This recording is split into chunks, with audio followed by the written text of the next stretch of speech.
Hello and welcome to our latest edition of Friday 5. I'm Hannah Borg. And I'm Alex Wojcicki. Friday 5 is presented by the Nebraska Corn Board, and we put this segment together each week so you can keep up with ag news. So let's get right to it. Well, Alex, it's officially Christmas time right here in the capital city. That it is. At the Nebraska State Capitol Rotunda on Sunday, many Nebraskans gathered for the 71st annual Christmas tree lighting ceremony. Their ceremony was complete with musical performance and a Christmas message from Governor Pete Ricketts. After that, Ricketts was joined by the children in the audience to officially light the tree. In honor of Nebraska's sesquicentennial, 169 new ornaments designed by Nebraska artists decorated this year's tree.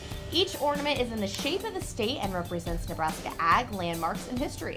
Moving on to number 4, reports Wednesday indicate that China made its first major purchase of US soybeans in more than 6 months. Chinese state-owned companies purchased at least 500,000 metric tons of US soybeans. That's equivalent to roughly 18 million bushels. The purchases follow an announcement after talks between the U.S. and China at the G20 summit that China will resume buying U.S. ag products. So historically, China is the largest buyer of U.S. soybeans, importing about 60% of all U.S. soybean exports last year.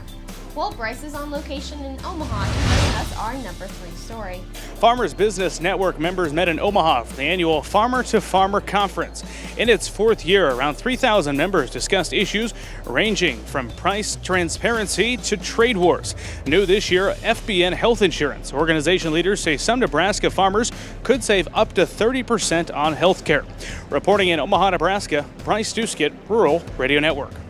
Thanks so much, Bryce. Moving on to number 2, because of the anticipation of the soybean purchases that we talked about earlier, the Market Facilitation Program trade payments expected early this month to farmers are on hold for now. A Department of Ag spokesperson said USDA is in discussions with the White House and anticipate the payment rates will be published before the end of the year. However, export inspections for U.S. soybeans are down 42% from last year due to the trade war and the halt of purchases by China.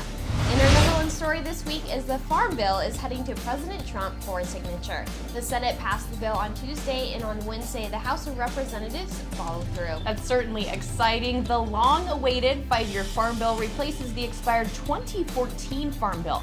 House Ag Committee Chair Mike Conaway says the bill sets us on a better path for producers, for rural communities, and American consumers. Ag Secretary Perdue, whose department will be charged with implementing the bill, once signed, said that there were missed opportunities in forest management and work requirements for certain SNAP recipients. But he adds the bill does provide a strong safety net for farmers and ranchers who need the dependability and certainty from Washington.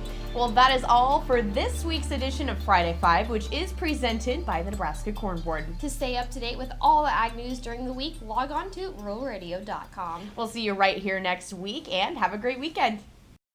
This is Mike. Mike likes his car. Mike likes to save money. And Mike likes to breathe. So Mike fills up with E15 with 15% American ethanol. The clean octane in E15 gives Mike the performance he wants from his engine and the clean air he wants for his family. Better yet, E15 costs less at the pump. Higher octane, cleaner air, lower cost. E15 sure gives Mike a lot to like. Discover E15 with American ethanol.